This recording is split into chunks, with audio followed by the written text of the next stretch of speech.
Amen. Merci Seigneur.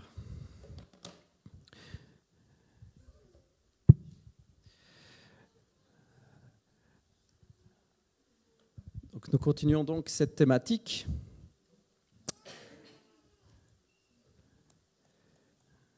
Je suis avec vous, mais je redémarre mon ordi. Tac, tac, tac. Cette thématique que j'ai appelée « Une histoire d'argent ». Parce qu'au final, on en fait toute une histoire, mais c'est que de l'argent. On en fait toute une histoire, hein, l'argent, etc. On a souvent un lien particulier. On l'a tous. Hein. On a un lien personnel avec l'argent.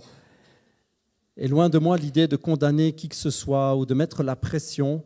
Mais c'est une histoire dont on doit parler de temps en temps.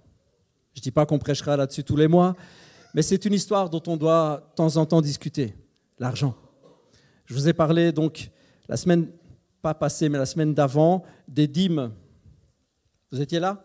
Pour ceux qui étaient là. Sinon, les messages se trouvent de toute façon sur Internet. On les met sur Facebook et puis on les met aussi sur YouTube. Vous pouvez aller les revoir. Et je vous invite d'ailleurs, si vous n'avez pas vu les 2 premiers messages de la thématique, je vous invite vraiment à aller les voir parce que c'est, je dois dire, intéressant. Ce n'est pas parce que c'est moi qui les partage, ça n'a rien à voir, mais c'est un sujet intéressant.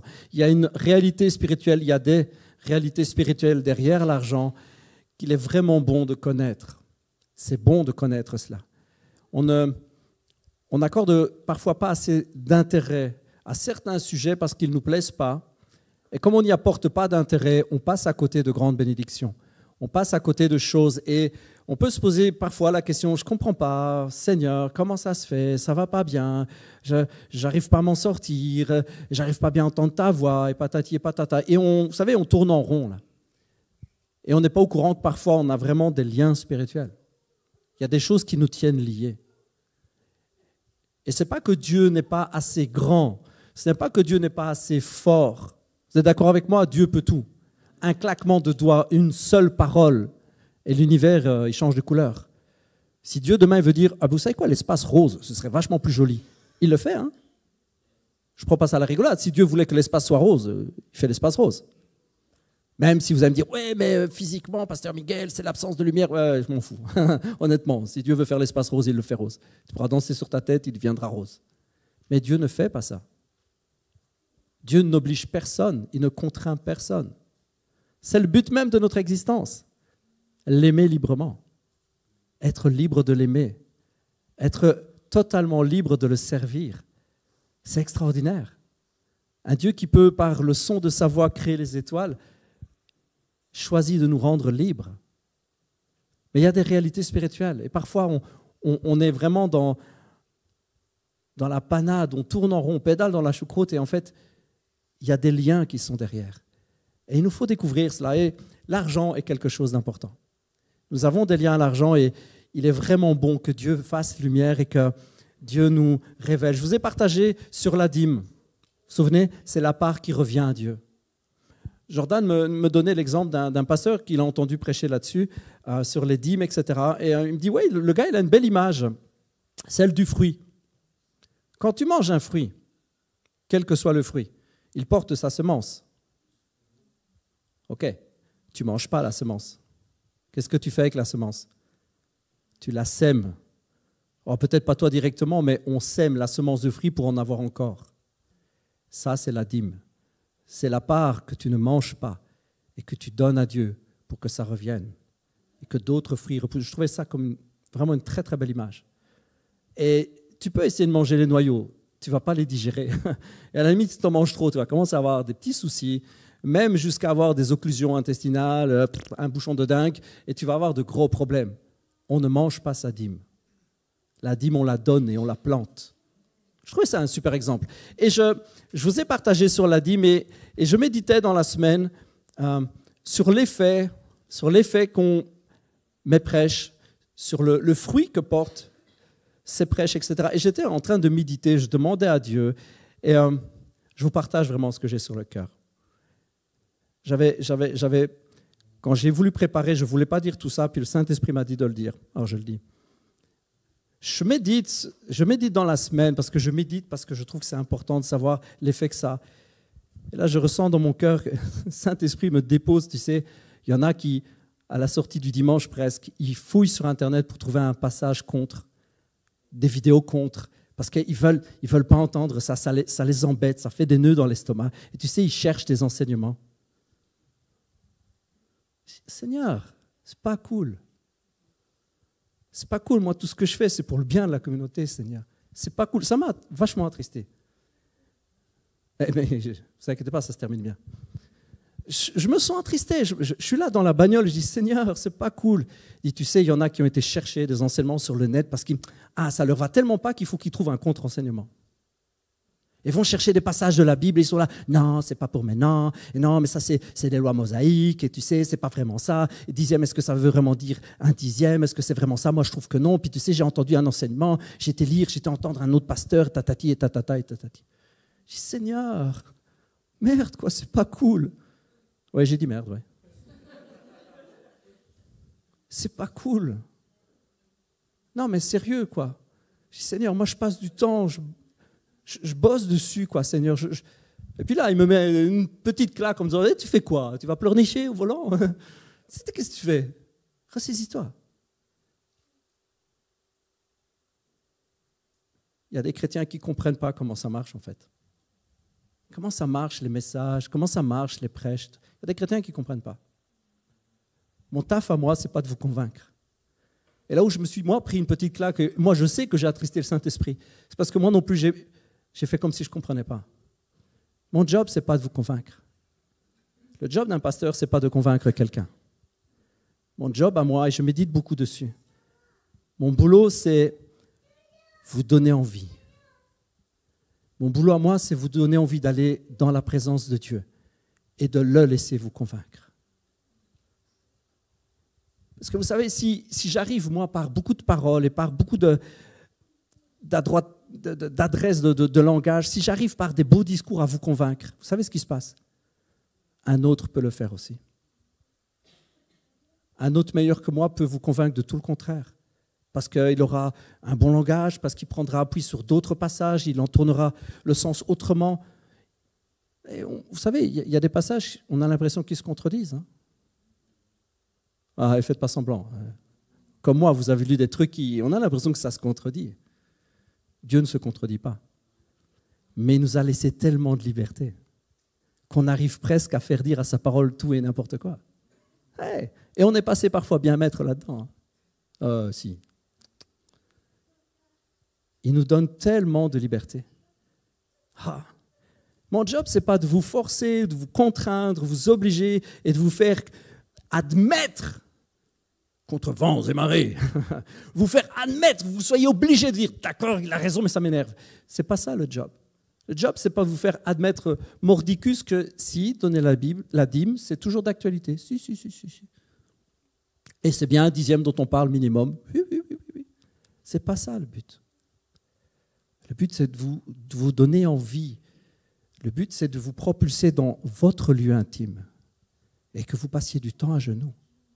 Le truc, ce n'est pas de passer du temps sur Internet et de chercher un prêche qui va vous donner raison. Le tout, c'est de passer du temps et de laisser le Saint-Esprit vous convaincre. Misère, quand on aura compris ça, on va faire des avancées, les amis. Quand on aura tous compris qu'il ne faut pas aller écouter un gars ou une femme qui nous donne raison, mais qu'il faut écouter l'Esprit de Dieu. On va faire des bonds en avant parce que c'est lui qui doit nous convaincre. Et si tu as des nœuds dans l'estomac quand je parle de l'argent, passe du temps à genoux. Fouille pas un gars qui va dire le contraire, parce qu'en plus, il y a un truc quand même qu'il faut que tu comprennes, c'est que lui, il ne rendra pas compte de qui tu es là. Moi, oui. La Bible me dit que j'aurai à rendre compte des âmes qui m'écoutent. Et lui, vraiment pas. Un gars qui balance un message sur Internet ou une femme et qui te dit « moi, je trouve que non ». Mais il rend compte à qui? Oui, il rendra compte de ses paroles. Mais est-ce qu'il est ton berger? Est-ce qu'il est ton responsable spirituel? Est-ce qu'il se prend les coups dans le dos quand le diable vient et frappe? Ce n'est pas lui qui fait ça. Et là où j'étais en train de m'attrister, j'ai compris que j'attristais moi le Saint-Esprit. Parce qu'il m'a dit, mais fais ton job bien.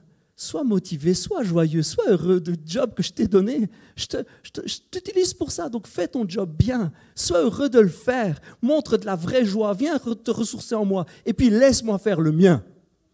Ok, là-dessus, Seigneur, tu as raison.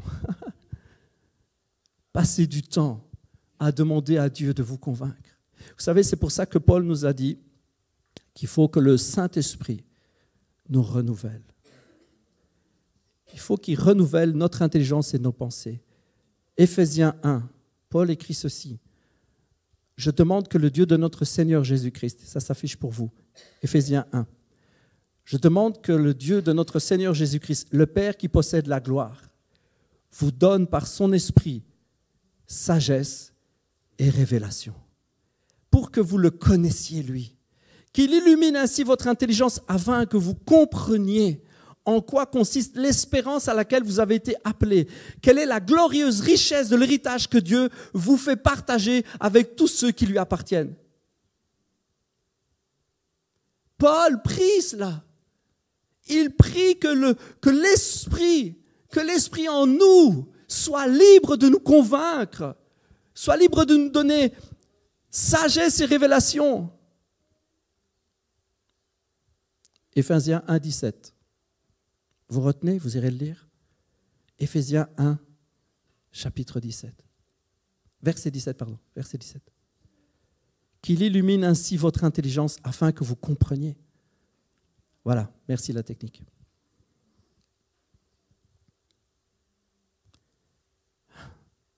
En fait, Paul est en train de demander à Dieu qu'il éclaire, qu'il allume la lumière dans notre tête. Qu'il allume la lumière dans notre tête. Le mot intelligence, ici, dans le grec, c'est un mot qui veut pouvoir parler des pensées, du cœur, des sentiments, des émotions. C'est un mot qui prend tout. Nous, on a une traduction, on a un mot, intelligence. Mais en fait, c'est tout ce qui fait qui nous sommes. Ce n'est pas notre esprit, mais c'est notre cœur avec tout ce qu'il contient. Toutes nos émotions, toutes nos pensées, toutes nos réflexions. Paul dit, c'est quoi ? Arrête de courir à gauche, à droite. Passe du temps avec le Saint-Esprit. Mets-toi à genoux. Et lui seul a le pouvoir de t'éclairer. Il a le pouvoir d'allumer la lumière et qu'il fasse clair dans ta tête. Et je peux vous dire, vous savez quoi, que c'est ma prière pour chacun de vous. Vous ne savez pas le nombre de fois que je me mets dans ma chambre, que je me mets à genoux, que je prie Dieu pour ça. Qu'il m'éclaire, mais qu'il vous éclaire. Si vous saviez comment je me sens incapable, comment je me sens impuissant, comment je ne me sens pas bon, pas doué, vous n'imaginez pas, j'ai l'air de faire ça cool et sympa, mais vous n'imaginez pas ce que je vis à l'intérieur. Et peu importe, c'est ma relation avec Dieu. Mais je prie tellement souvent, notre Père, qu'il nous éclaire et qu'il nous donne des convictions fortes, afin que si je vous ai prêché un truc, et puis que vous entendiez le contraire, ce ne soit pas le plus fort qui gagne, mais ce soit l'Esprit de Dieu. Et si je me suis trompé et que l'Esprit vous dit autre chose, Amen. Dites pas Amen? Amen. Ça fait peur, hein, Pasteur Miguel, t'es sûr de ce que tu racontes? Ouais, t'inquiète. Je passe du temps, je suis sûr. Je suis convaincu de ce que je raconte. Vous savez, le nombre de fois où je vous mets mes tripes là, quand je raconte, vous imaginez pas? Mais Dieu est fidèle. La Bible nous dit que c'est ce que Dieu veut pour chacun de nous. Et cette thématique d'argent, bien, vous voyez, elle ne passe pas à travers les mailles. Elle ne passe pas à travers le filet. Elle fait partie du truc. Il faut que ce soit Dieu qui nous convainque. Vous devez vous laisser convaincre par le Saint-Esprit. Vous devez vous laisser convaincre par lui. Cette histoire d'argent, elle doit être mise au pied de Dieu. Cette histoire de dîme, elle doit être mise au pied de Dieu. Cette histoire-là, elle doit passer à la croix, elle doit passer à ses pieds et on doit laisser le Saint-Esprit nous convaincre. Aujourd'hui, je voudrais vous parler des dons et des offrandes parce que vous savez quoi? Ce n'est pas la même chose, les dons et les offrandes. Et donc, si vous faites le calcul, vous dites, Pasteur Miguel, tu as déjà dit que le Saint-Esprit, sa volonté, c'est qu'on donne 1/10 de notre salaire. Et maintenant, tu vas nous parler de faire des dons à côté. Ouais. Et la semaine prochaine, Dieu voulant, pas la semaine prochaine parce qu'on aura un invité, mais la semaine d'après, je vous parlerai même de soutenir mensuellement. Ça fait un paquet d'argent. Hein. Mais Dieu est fidèle. Dieu est fidèle. On a une parole de Paul qui est hyper importante. Il faut vraiment, vraiment, vraiment s'appuyer sur la Bible. On a une parole de Paul, il écrit à Timothée. Et en 1 Timothée, Première épître de Paul à Timothée, chapitre 6 et verset 9, il dit ceci. Je vais attendre que ça s'affiche, comme ça vous me suivez. Ceux qui veulent à tout prix s'enrichir s'exposent eux-mêmes à la tentation et tombent dans le piège de nombreux désirs insensés. Je ne sais pas si on a exactement la même version, moi je lis dans Semeur. Désirs insensés et pernicieux qui précipitent les hommes dans la ruine et la perdition. Hommes, femmes, c'est les hommes, le genre humain. Car l'amour de l'argent est racine de toutes sortes de maux. Paul est en train d'expliquer à Timothée que vouloir s'enrichir, c'est un danger. Remarquez qu'il ne dit pas que c'est un péché, il dit que c'est un danger. Ça nous expose à tomber dans la tentation de quoi ? De l'amour de l'argent. La tentation d'aimer l'argent. Et donc, je reviens à ce que je disais le tout premier dimanche sur le sujet de servir le Dieu argent. C'est la tentation qui va avec. Le problème n'est donc pas d'avoir ou pas de l'argent, le problème est de finir par s'y attacher, par aimer cet argent, par aimer le fait d'en avoir, par être rassuré parce qu'il est là, rassuré parce qu'on en a un petit peu de côté ou pas. Le mot richesse pour enrichissement, le fait de vouloir à tout prix s'enrichir, le mot richesse dans le grec, le mot richesse utilisé c'est ploutéo. Ploutéo, sa racine, la racine assez directe, c'est pléto. Okay? Pléto, ça veut dire être plein, être rempli. Ça veut même vouloir dire arriver, être arrivé. L'idée, vous voyez, c'est de combler un manque à l'intérieur avec de l'argent. C'est se remplir, c'est arriver à ses fins, c'est chercher à se satisfaire. Paul est en train de dire, si tu cherches à tout prix à vouloir combler un manque par les sous, si tu cherches à tout prix à combler un vide, si tu poursuis comme si c'était le but, l'arrivée de ta vie, si tu poursuis de cette manière-là, tu prends un grand risque. C'est d'en tomber amoureux et de l'aimer. Et de l'aimer tellement que tu pourrais donner ta vie pour ça. Parce que c'est ce qu'on fait par amour, non ? On finit par donner sa vie. Je l'aime à mourir. Oh, je ne vais pas vous chanter ça, vous inquiétez pas. Il y en a un qui a chanté ça il y a quelques années. Je l'aime à mourir. Je l'aime à mourir. Je l'aime à mourir. Ouais. Des gens finiraient par mourir pour leur compte en banque. Des gens finiraient par tuer. C'est ce qu'ils font déjà, certains. Par amour pour l'argent. Comprenez le danger qu'il y a à vouloir combler quelque chose à l'intérieur que Dieu seul peut combler. C'est Dieu qui comble. C'est Dieu qui comble le cœur. Et ce n'est pas un porte-monnaie bien rempli qui va le faire. Mais le truc, c'est que nous sommes faits pour un tas d'affaires que Dieu veut nous donner et le diable nous propose toujours une contrefaçon. Mais la contrefaçon, elle ressemble quand même bien à ce que Dieu fait. Par exemple, vous avez tous compris qu'on est fait pour être aimé. C'est beau l'amour. On est fait pour être aimé, on est fait même pour aimer les autres. On est fait pour aimer Dieu, pour être aimé de Dieu. Ça nous va tellement bien. Et qu'est-ce que fait le diable ? Il nous présente un amour déformé. Il nous propose un amour qui n'est pas le véritable amour. Dans ce monde, il propose des amours faux, que ce soit dans les amitiés, que ce soit dans les relations sexuelles. Il nous propose un amour faux. Mais ça correspond quand même un petit peu à ce qu'on a besoin. Alors on le cherche. Et puis quand on y goûte, ce n'est pas tout à fait, alors ça ne comble pas tout, mais ça ressemble, alors on le cherche plus. C'est comme ça que le diable fait. On a été fait pour, vous savez, on a été fait pour le ciel. Vous savez comment c'est le ciel ? Moi non plus. Je ne suis pas encore allé. Mais l'Apocalypse m'en parle. Elle me dit que les rues sont en or. Elle me dit que tout est beau, que tout est parfait. Il y a du cristal, il y a de l'or pur. Elle me dit que certaines portes sont une perle, une grande perle. C'est un truc de fou. La Bible me dit, et je veux bien croire facilement, que le ciel est plus riche que tout ce qu'on peut même imaginer. Vous êtes OK avec l'idée quand même. Et donc, quelque part, nous sommes faits pour ça. Ça nous convient tellement bien. Bon, à certains plus que d'autres. À ma fille, ça lui convient super bien. les chaussures de marque, les fringues hyper chères, les châteaux, les voitures. Mais en fait, vous savez quoi? Ça nous correspond à tous. Hein? Parce qu'on est fait pour ça.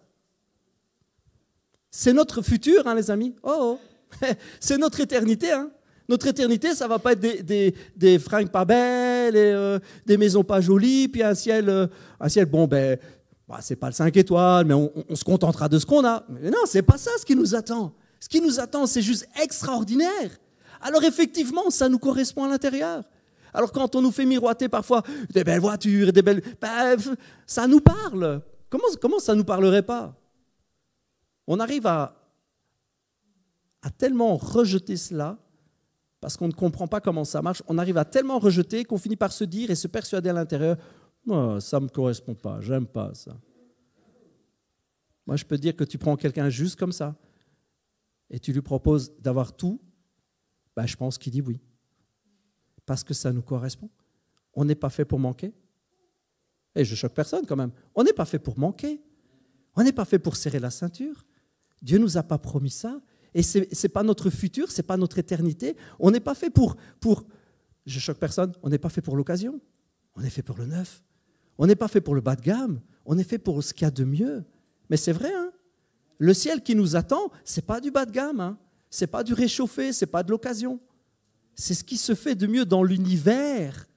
Pas ce qui se fait de mieux sur Terre. La Terre à côté, c'est du pipi de chat. C'est rien à côté. La beauté du ciel. Et ne me dites pas, s'il vous plaît, que tout ça, c'est spirituel. Sérieux. Quand on sera au ciel, ça va vraiment être du réel et du concret, je peux vous dire. Hein. Paul, il me dit que ce qui est invisible, c'est le vrai. Ce qui est visible ici, c'est passager, c'est pas le vrai. Donc, ce qui est vraiment vrai, le véritable, c'est là-bas dans le ciel. Et ne me dites pas que là-bas, ce sera juste... Vous savez, comme toutes ces pensées philosophiques ou quoi, que ouais, on sera bien parce qu'on n'aura plus aucun désir. N'importe quoi. On sera bien parce qu'il aura comblé tous nos désirs. On sera super bien. Et donc, tout ça pour vous dire qu'on est fait pour ça. Donc, avoir envie, être quelque part, ça nous plaît, c'est normal. Et donc, qu'est-ce que le diable fait? Il ne nous présente pas du nul. Il nous présente quelque chose qui ressemble un peu à des fausses richesses, à des choses qui nous attirent. Il faut avouer que rouler en Ferrari, c'est sympa. Et puis, ça fait un tour dans notre cœur, puis on se dit, ouais, ça m'irait si bien. Je me vois bien, moi, avec les lunettes de soleil, le bras qui dépasse, non, de ce côté-là. Et franchement, ça le ferait, quand même, ce serait cool. Je suis le seul? Je préfère Aston Martin, perso, mais ça n'a rien à voir. C'est juste une question de goût, ça. Vous dites, ça me correspond. Ben oui, c'est normal, ça nous parle. Ça nous parle et c'est une réponse faussée. Et quand on commence à rechercher, à vouloir combler le manque qui est en nous parce que nous sommes faits pour ça et que nous n'avons pas, parce que nous voulons combler ce manque, alors nous commençons à rechercher, à poursuivre et à vouloir s'enrichir, c'est-à-dire combler le manque. Vous me suivez? Et puis on tombe dans l'amour de cela. Parce que comme ce n'est pas la réponse parfaite de Dieu, ça ne suffit pas. Alors on aime. Et comme on aime, on veut plus. Et comme on veut plus, on devient avare. On est plus généreux. Et on y consacre une bonne partie de notre vie. Vous savez, nous, dans nos pays, il faut savoir qu'on consacre quand même beaucoup de temps à payer nos dettes, hein, à payer nos maisons, payer nos voitures, payer nos vacances, à payer. On passe beaucoup de temps à faire ça. Je suis le seul? Non, mais c'est comme ça. Hein. On passe beaucoup de temps à payer nos dettes. Hein. Et on a quelque part, c'est dans notre cœur, on est fait pour la grandeur. On est fait pour la grandeur. Dieu nous a créés pour des choses grandes et belles. Et donc, quelque part, ça nous attire. Vous comprenez que le diable nous montre des fausses réponses. Des fausses réponses. Ici, le point mis en avant par Paul, ce n'est pas le fait ou pas d'avoir de l'argent. C'est le fait de chercher à être comblé. De chercher à répondre à un besoin.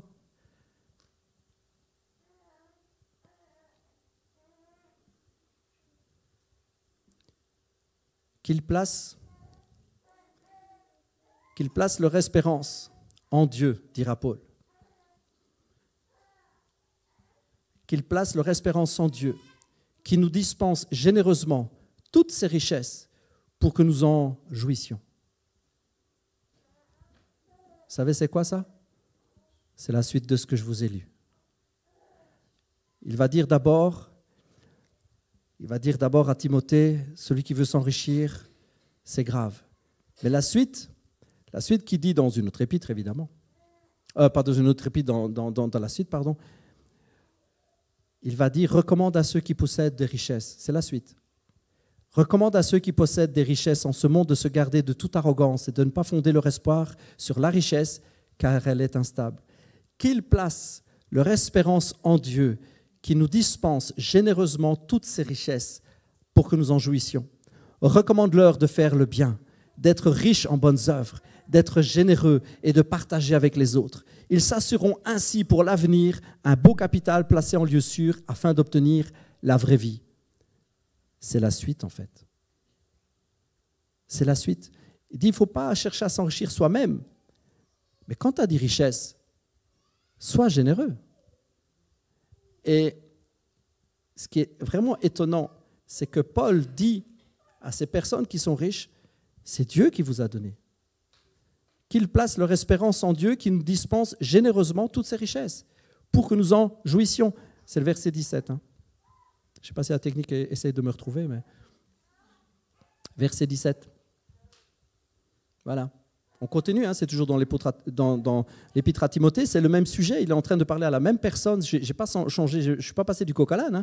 Il continue et il dit, voilà, s'il y a des richesses, il y en a qui cherchent, puis il y en a qui en ont. Si tu as des richesses, amen, sois béni frangin, mais place ton espérance en Dieu, parce que c'est lui qui t'a donné tout cela. Et sois généreux, fais le bien, sois riche en bonnes œuvres. C'est fou quand même, on peut tellement avoir peur, on peut tellement avoir une mauvaise relation à l'argent qu'on finit par croire que Dieu ne bénit pas.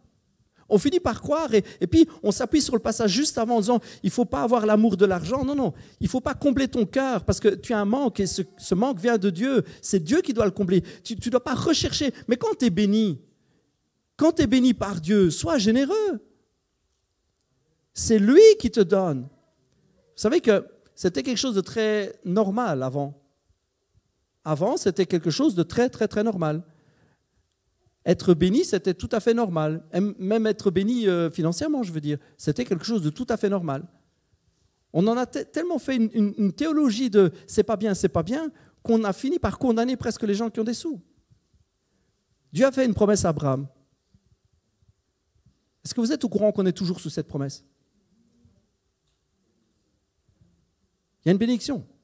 Cette bénédiction, elle est pour toi, elle est pour moi. Est-ce que vous réalisez que ce que Dieu dit un jour est valable toujours? Je sais bien, il y en a qui ont un stress avec ça. Il n'y a pas de stress. Ce que Dieu dit un jour est valable toujours. Parce que, je sais qu'après là on part dans des sujets qui frisent l'ébullition du cerveau, mais Dieu est hors du temps. Quand Dieu dit un truc, c'est toujours pour toujours. Vous me suivez? Il est hors du temps. Donc quand il dit quelque chose, c'était toujours, ce sera toujours. C'est hors du temps. Donc quand il bénit Abraham, il nous bénissait, il bénissait Abraham, c'était toujours et ce sera toujours. Il n'y a rien qui s'annule avec Dieu. Il n'y a rien qui s'annule. On ne va pas relancer l'explication de la loi. Je vous l'ai déjà fait souvent quand même, l'explication de la loi. Elle n'est pas annulée, elle est payée, ce n'est pas le même. Elle est toujours là aussi pour nous montrer à quel niveau on est avec Dieu. Qu'est-ce qu'il doit encore faire en nous, etc. On n'est plus sous sa condamnation, parce que la condamnation, elle n'a pas été annulée. Elle a été payée, ce n'est pas le même. Faut pas croire que Jésus est venu dire, vous savez quoi, cette histoire-là, on n'en tient pas compte. Il n'a pas dit ça. Alors venez pas me dire que mon Jésus, il a balayé comme ça la loi d'un coup de revers de main en disant, ouais, mais ça c'était des bêtises d'avant, papa, pas, sérieux. On ne va plus les embêter avec ça. Il a payé cher pour qu'on n'en parle plus. Alors, venez pas me dire le contraire, parce que là, ça me fâche. Il a payé cher pour que nous ne soyons plus sous la condamnation de la loi. Et donc, on est sous cette bénédiction d'Abraham. Elle est éternelle. Nous en sommes encore au bénéfice de cette bénédiction-là. Et la bénédiction, c'était de bénir tous les peuples, toutes les nations, et qu'ils soient vachement, vachement bénis. C'est Dieu qui donne. Et toute la Bible nous présente des hommes et des femmes qui ont été bénis, qui ont reçu. Pour la petite histoire, Abraham, il était où? il était dans les déserts et les montagnes. OK? Il avait beaucoup de troupeaux. OK? Il mangeait quoi, les bédos, dans les montagnes? Les pauvres, ils mangeaient des cailloux? La viande. On a un sérieux problème, hein, si les bédous, ils mangeaient la viande. Il y avait une bénédiction qui accompagnait Abraham. Je ne sais pas comment Dieu faisait pousser dans les rochers, dans les déserts, de l'herbe pour les pâturages, mais il en trouvait, vous savez, et il avait beaucoup de troupeaux. Ça, c'est la bénédiction qui accompagne. C'est Dieu qui donne. C'est Dieu qui donne. Est-ce qu'Abraham se cassait la tête, se grattait son crâne en disant « Qu'est-ce qu'on va donner à manger à la famille aujourd'hui ?» J'en sais rien, mais je ne pense pas. Est-ce qu'il était toujours en peine de se dire « Ah là là, qu'est-ce qu'on va faire avec tous ces milliers de moutons? Ah là là, comment on va les nourrir? Ah là là !» Et puis mon cousin l'autre qui m'invente de partir là-bas et puis il m'envoie dans les montagnes. Il m'a dit « Hey, va-t'en mourir de faim dans les montagnes. » Ah, celui-là, alors, franchement, j'aurais dû le laisser avec grand-père. Hein. Est-ce qu'il avait ce genre de réaction, Abraham? Certainement pas. Abraham, il est conscient que la bénédiction l'accompagne, il est conscient que Dieu est avec lui. Il dit, moi, si tu veux aller là-bas, ça a l'air vachement bien, mais si tu veux aller là-bas, j'irai dans les cailloux là-bas. Ouais, et derrière les cailloux, il y a un désert. Eh ben, j'irai aussi dans le désert. M'en fous. Parce que Dieu, moi, il m'accompagne, il fait pousser des plantes partout où je vais. C'est lui qui remplit mon portefeuille, c'est lui qui remplit mon compte en banque. Et qu'est-ce que tu crois? Moi, je crois que Dieu, il bénit à fond. Abraham, il était comme ça.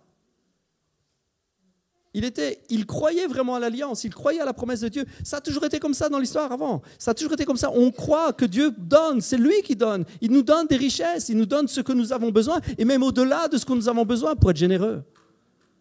Paul est en train de dire, Timothée, tu sais, il ne faut pas croire que les riches, ce n'est pas bien. Il ne faut pas condamner les riches, mais on garde les gens que s'ils cherchent à être comblés par l'argent, si c'est un vide qu'ils ont à l'intérieur, il faudrait mieux d'abord qu'ils passent bien par la case repentance et qu'ils soient bien remplis de l'amour de Dieu, bien remplis de sa présence, parce que c'est Dieu seul qui peut faire ça. Et d'ailleurs, tu sais, souvent, je prie que Dieu renouvelle notre intelligence parce que franchement, on en a grave besoin. Mais tu sais, c'est Dieu qui donne aussi les richesses, Timothée. Donc, ne te stresse pas avec ceux qui sont riches. Dis-leur d'être généreux.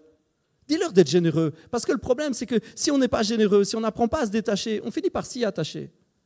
Et donc, il faut apprendre à être généreux. Timothée, dis-leur bien ça. Soyez généreux, scandaleusement généreux. Offrez encore et offrez. Soyez généreux. Ouais, mais tu sais, il y en a qui en profitent et ils profitent du système et puis ils ne travaillent pas et tu sais comment c'est. Et puis les gens, après, ils voient bien que tu es un peu la vache grasse, tu es la poule aux œufs d'or et puis c'est la vache à lait.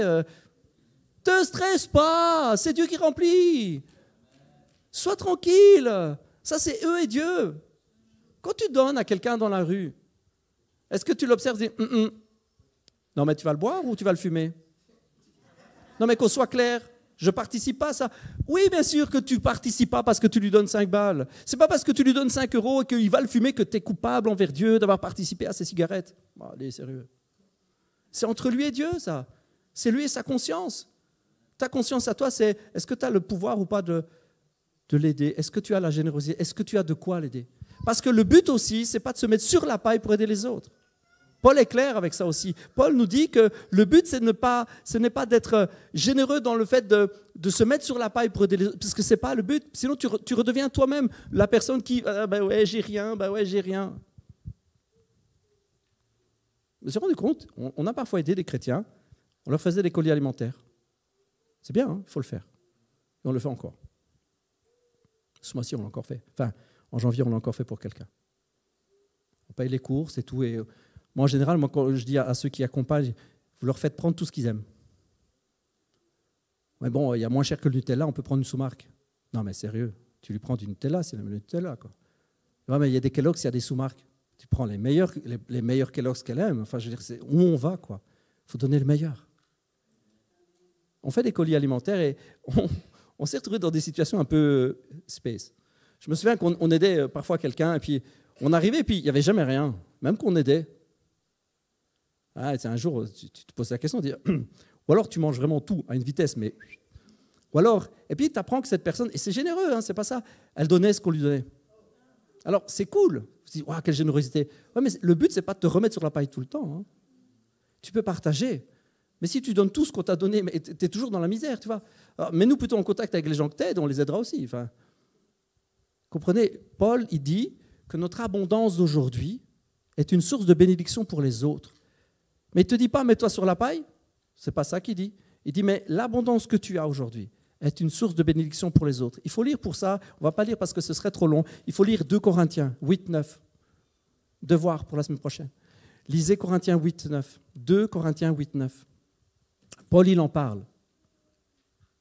Il parle, c'est vraiment très très beau de voir comment Paul il met en avant le fait que la générosité de certains et qui veulent vraiment bénir, cette générosité est utilisée par Dieu pour bénir ceux qui sont dans le besoin. Et Dieu nous donne afin de pouvoir donner. Dieu nous met au large afin de pouvoir. Mais nous en jouissons aussi de la bénédiction. Elle est pour nous et pour tous ceux que nous bénissons. Le but, ce n'est pas de se faucher à mort. Le but, c'est de bénir, de soi-même en jouir, de bénir et d'être heureux. Et que tous ensemble, nous soyons heureux. Et alors que nous bénissons, Dieu multiplie. Alors que nous sommes généreux, Dieu multiplie encore. Et c'est juste extraordinaire. Et c'est pour ça que ça n'a rien à voir avec la dîme, parce que ça, c'est la part qui revient à Dieu. Et puis, il y a la générosité que Dieu te demande à toi, parce que on a de trop. Si tu n'as pas de trop, alors viens nous trouver, viens trouver l'équipe, et on va t'aider. Mais si tu as de trop, ce trop-là, jette-le. Jette-le dans la main de quelqu'un d'autre, dans le cœur ou dans l'assiette de quelqu'un d'autre. Jette-le. Vas-y, sème encore et encore. Sois généreux. Et quand tu es généreux, ça c'est mon avis personnel, offre ce que tu as de meilleur. Ça fait des années, je ne sais plus de qui je tiens ça, mais ça fait des années que quand j'offre quelque chose, j'offre le mieux. Je ne sais plus parce que je ne l'ai pas sorti d'un chapeau. Il y a quelqu'un qui m'a un jour déposé ça sur le cœur et je ne saurais plus vous dire qui. Je ne sais plus d'où ça vient. Je vais finir par croire que c'est le Saint-Esprit qui me l'a dit pendant la nuit parce que je ne sais plus du tout. Mais j'ai reçu ça un jour dans mon cœur. Quand on offre le meilleur. Ce qui fait que tu vas quelque part, ça m'est arrivé plusieurs fois, je vais quelque part, ma femme, des fois, elle m'en veut, enfin, c'est pas qu'elle m'en veut, mais elle me gronde parce qu'elle dit, ouais, toi, tu fais le prince. Si je vais quelque part, je regarde, parce que j'ai un bonheur à le faire, vous imaginez même pas. Je vais dans le rayon des bouteilles de vin, si je vais pour un repas, alors je bois plus aucun alcool depuis un moment, donc je ne le fais plus, mais quand je le faisais, je cherche la bouteille la plus chère. Quelque part, je prends le meilleur. Alors après, j'essaie de trouver un qui a un nom qui sonne bien et une jolie étiquette. Parce que vous faites comme moi, je ne sais pas connaître bien les vins. Mais je prends un qui est trop cher pour ce que je pense.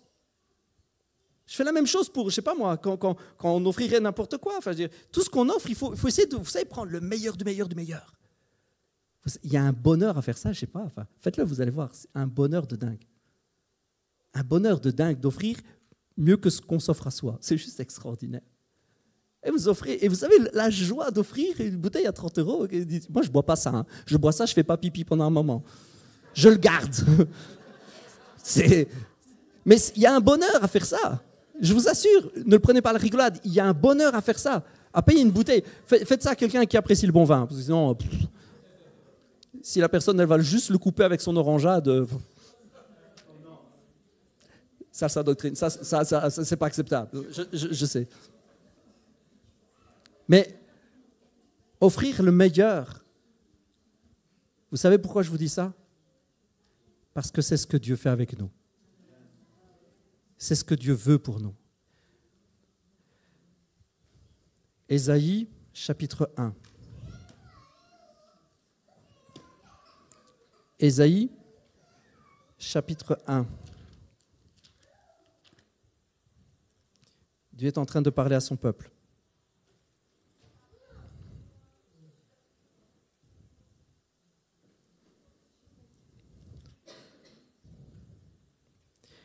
Ésaïe chapitre 1, verset 19. Rappelez-vous de ce passage. 1, 19. Le contexte, c'est que Dieu parle à son peuple et lui dit « Tes péchés t'ont amené à être en guerre, sous la domination. Tes péchés, parce que ton cœur a été éloigné de moi, parce que tu as donné ton amour à quelqu'un d'autre. Tu t'es retrouvé sous la condamnation. Tu t'es condamné tout seul comme un grand. Et j'ai envie de dire à quelqu'un, ton amour de l'argent est un adultère devant Dieu. C'est un adultère spirituel. Et cet adultère-là te met toi-même tout seul comme un grand ou comme une grande sous la condamnation. Tu t'auto-condamnes. Mais voici ce que Dieu promet, écoute, parce que c'est puissant. Si tu te décides à m'obéir, tu mangeras les meilleurs produits du pays. Ce n'est pas tiré hors contexte. Ne me dites pas que c'est tiré hors contexte. C'est tout à fait le contexte. C'est un peuple qui a oublié de servir Dieu parce qu'il s'est servi lui-même. Il a cherché à se remplir, il a cherché à manquer ce vide par tout autre truc. Mais ce que Dieu promet, et je vous ai pris ce passage unique parce qu'il m'a parlé moi pendant que je préparais. Le Saint-Esprit l'a déposé sur mon cœur. Mais cette parole-là, vous la retrouvez je ne sais pas combien de fois dans les Écritures où Dieu dit « J'ai en réserve pour toi les meilleurs produits du pays. Tu es la prunelle de mes yeux. Ce que je veux te donner, c'est le meilleur du meilleur du meilleur. Ce que je veux pour toi, ce sont les meilleures choses. » Ce que Dieu promet à son peuple, c'est tu vas habiter un pays et tu sais quoi, les maisons, tu les auras même pas bâties. Tu vas arriver, tu vas juste, oh, c'est tout meublé. Ah ben c'est génial, tu vas poser tes fesses, tu vas juste profiter. Et quand tu vas sortir et manger des fruits du figuier ou des fruits de la vigne, tu sais quoi? Eh ben tu les auras même pas plantés parce qu'un autre les aura plantés pour toi. Parce que je suis un Dieu généreux et parce que je veux pour toi le meilleur. Voilà ce que Dieu dit à son peuple. Il le dit plein de fois. Et vous savez quoi? Ça s'est réellement passé. Ils sont arrivés, ils ont pris un pays et c'était juste que du bonus. Mais ils n'ont pas été fidèles. Ils n'ont pas été fidèles. Et à plusieurs endroits, Dieu leur dit, vous m'avez volé. Vous m'avez volé, vous n'avez pas été fidèles. Vous ne m'avez pas donné ma part. La dîme, c'est ma part. Vous ne me l'avez pas donnée, vous me l'avez volée. Vous n'avez pas été généreux. Combien de fois dans les Écritures, Dieu dit à son peuple, tu n'as pas aidé le pauvre. Tu n'as pas été un père, une mère pour l'orphelin. Tu n'as pas eu de compassion, tu n'as pas été généreux. Combien de fois Dieu dit ça à son peuple? Et puis Dieu lui dit, mais tu sais, si tu te décides enfin à comprendre comment ça marche avec moi, mais ce que je te promets, c'est d'avoir les meilleurs fruits, les meilleurs produits, les meilleures choses du pays. C'est une promesse. Et vous savez quoi? Cette promesse est toujours d'actualité. Et ça ne veut pas dire que si tu ne le vis pas encore maintenant, c'est parce que tu as un péché et que tu es un pécheur. Ce n'est pas ça que je suis en train de dire. Je dis, il y a peut-être parfois des zones d'ombre. La lumière doit se faire. Dieu doit m'éclairer, doit t'éclairer, il doit nous éclairer. En disant, tu sais, le problème, ce n'est pas que tu aies de l'argent, mais si tu cherches à combler quelque chose avec ça. Ah, et moi, j'ai aucun souci que tu portes du Hugo Boss, je m'en fous. Mais pourquoi tu veux porter du Hugo Boss? Tu as un manque? C'est pour ton image? Tu as peur de ce qu'on va dire de toi à l'école? Tu as peur de ce qu'on va dire de toi au boulot? Moi, je n'ai aucun souci que tu roules en Mercedes, mais alors aucun. Hein. Mais pourquoi tu veux une Mercedes, en fait? C'est quoi le truc qui te manque? Est-ce que je ne suis pas tout pour toi? Parce que je vais te dire un truc. Si Dieu est tout pour toi, bah, peut-être demain, Dieu te donne une Mercedes, mais le modèle que tu ne rêvais même pas de t'offrir. Pourquoi? Parce que tu sais, ça lui fait plaisir de te faire plaisir. Il aime à te donner ce qui se fait de meilleur. Il aime à te donner ce qui se fait de mieux. Oh, Seigneur, tu sais, moi, une maison un peu plus grande, ça me ferait quand même plaisir. Tu crois que Dieu ne veut pas? Tu crois que Dieu ne veut pas te mettre au large? Bien sûr qu'il veut le faire. Mais parfois, il essaie de te montrer par plusieurs choses. Tu sais, il y a un souci derrière. Derrière, il y a une lumière qui doit se faire. Il y a des liens spirituels. Derrière, il y a des choses qui doivent être déposées. Il y a quelque chose qui doit être changé. Le problème, c'est que parfois, comme on a peur de tout cela, on finit par s'interdire tout. Et on finit par dire, non, mais moi, une petite maison, c'est bien. Non, mais moi, une petite voiture d'occasion, c'est bien. Si, c'est bien, petite. Oh, pas d'option. Non, non, Seigneur. Non, non, non. Le cuir, c'est pour les gens qui sont vaniteux. Non, non, non, très peu les baskets de marque. Non, non, non. Tout ça, c'est pour les frimeurs. Hey, je ne dis pas ça pour condamner. Mais on finit par se mettre soi-même dans une position de pauvreté et de refuser toute chose en disant, comme ça, je suis tranquille. Mais tu sais quoi? La plupart du temps, ça cache un manque aussi. Un manque, une peur. Les dons, les offrandes que l'on fait quand les autres sont dans le besoin, c'est aussi un acte d'obéissance. C'est aussi un acte d'obéissance. Paul nous dit, il le dit à Timothée, et ça résonne jusqu'à nous encore aujourd'hui, recommande à ceux qui peuvent le faire, recommande-leur d'être généreux, au sens large du terme. Recommande-leur, de faire de bonnes œuvres. Recommande-leur de faire cela. Ne pas chercher à s'enrichir, mais en faisant cela, en étant dans la volonté de Dieu, laissez Dieu combler tout ce qu'il faut. Le chercher lui avant toute chose. Je bénis Dieu pour le témoignage que David a rendu la semaine passée. Je bénis Dieu évidemment pour Madaï, pour ma petite poupounette Sephora et pour Maria.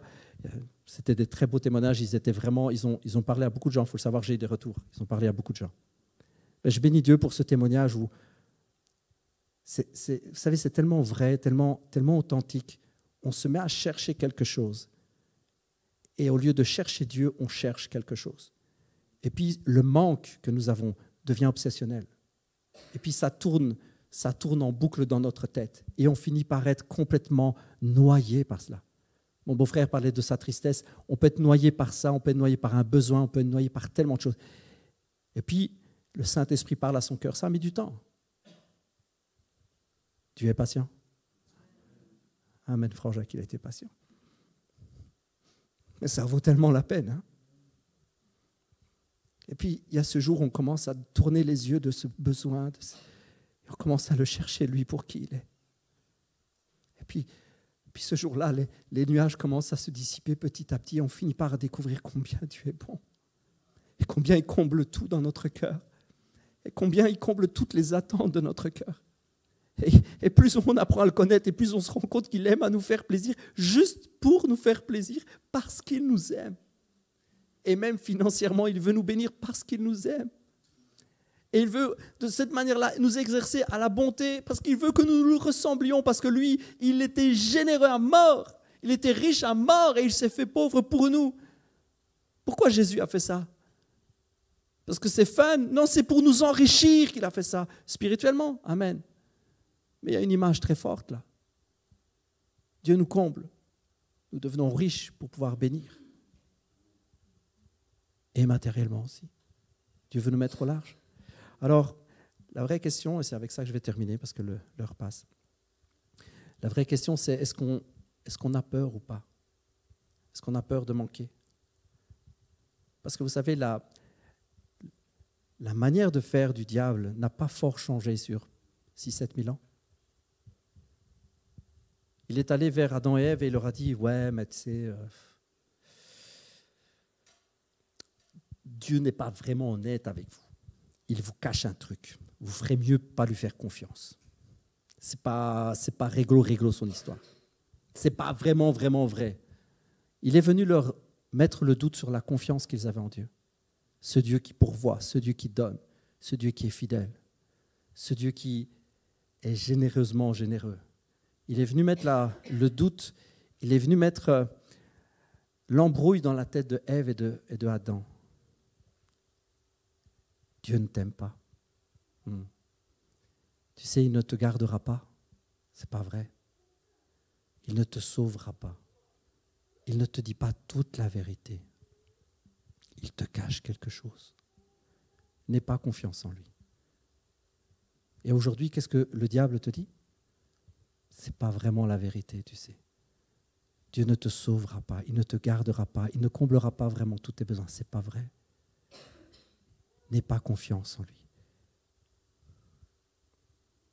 Je termine avec ce passage. Je vous ai dit la fois passée, ma lecture quotidienne m'a amené à lire un passage qui était vraiment en direction par rapport au message. Ça s'est encore reproduit hier. Je lisais et j'ai lu le psaume 78.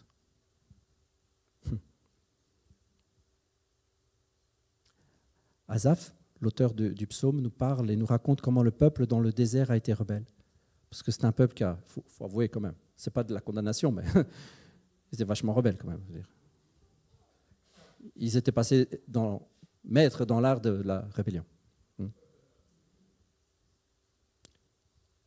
Leur rengaine, c'était toujours la même.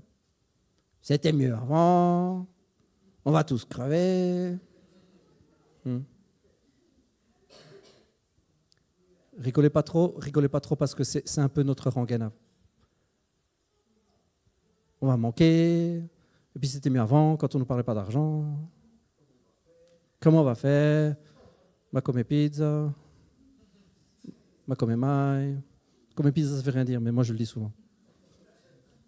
Comment on va faire? Verset 21, Asaph dit quelque chose qui, quand j'ai lu hier, m'a tellement impacté. Verset 21 du psaume 78. L'Éternel entendit les murmures et il s'emporta, il se mit en colère. Il alluma un feu contre Jacob, contre Israël, éclata sa colère, car il n'avait pas fait confiance à Dieu. Il n'avait pas compté sur son secours. Vous comprenez que c'est tout ce que Dieu demande, qu'on lui fasse assez confiance. Que ce soit juste OK dans notre tête, dire Seigneur, je te fais confiance.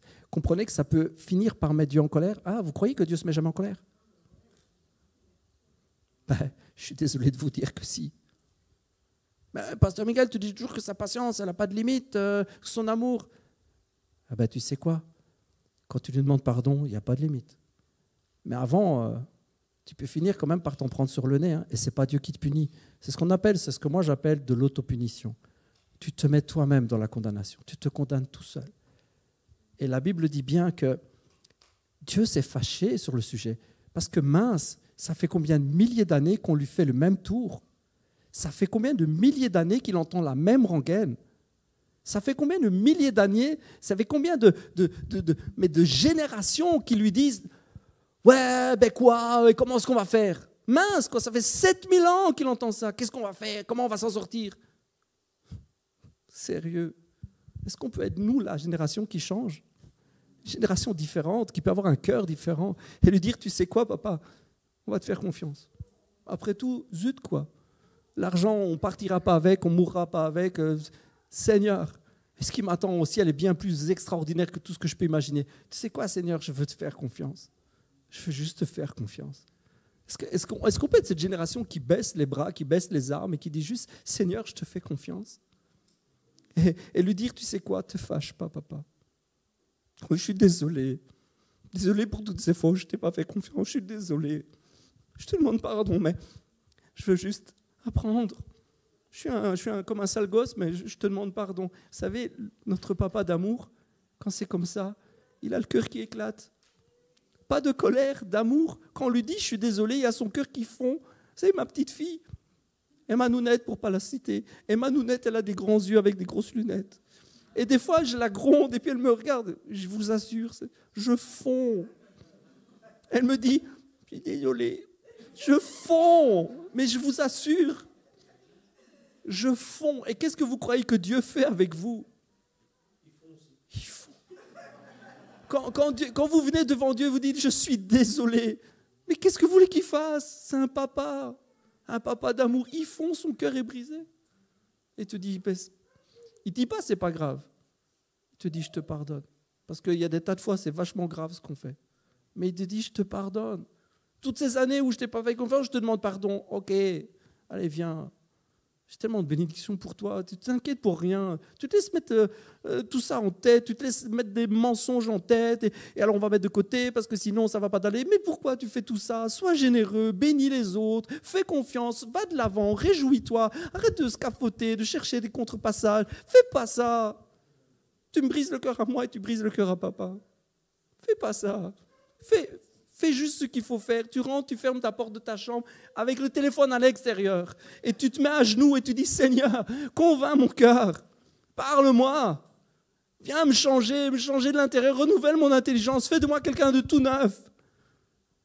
Et il se fera un plaisir de le faire. Tu es fidèle. Oh, combien je voudrais vous persuader, mais combien je sais que ce n'est pas mon taf. Dieu est fidèle. Alors, si c'est ton cas, si la dîme, c'était déjà un problème, alors je viens de te parler d'être généreux, mais alors, tu sais, il y a des nœuds qui se font. Calme, stresse pas, mais fais cette prière avec moi. Si c'est ton cas, fais cette prière dans ton cœur avec moi. C'est une petite prière de rien du tout. Seigneur Jésus, rends-moi généreux, s'il te plaît. Transforme-moi de l'intérieur. Je ne veux pas être attaché à l'argent. Mais je ne veux pas en avoir peur. Je veux juste apprendre à bien gérer. Seigneur, tu sais que c'est sincère. Dans le nom de Jésus, je te remercie, Père. Amen. Il n'en faut pas plus.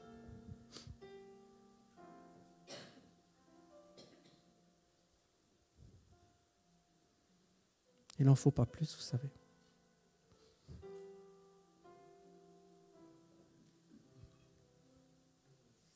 Dieu est vraiment fidèle. Dieu est vraiment fidèle. Et il n'y a pas de plus belle réponse que de placer notre confiance en lui. Il n'y a pas de plus belle réponse et il n'y a pas de plus grand pied de nez au diable que nous pouvons faire que juste lui dire « c'est pas vrai ». C'est toi le menteur dans l'histoire. Parce que papa est digne de confiance. Et je vais mettre ma confiance en lui, que ça te plaise ou non. Il n'y a pas de plus belle réponse. Soyez abondamment bénis. Soyez vraiment abondamment bénis. Et vraiment, je prie Dieu de renouveler à chacun, vous, moi, notre intelligence et d'illuminer vraiment notre cœur afin que nous comprenions simplement quelle est sa volonté. Passez une excellente semaine. On se voit pour la suite du message, pas la semaine prochaine, mais la semaine d'après. Soyez bénis.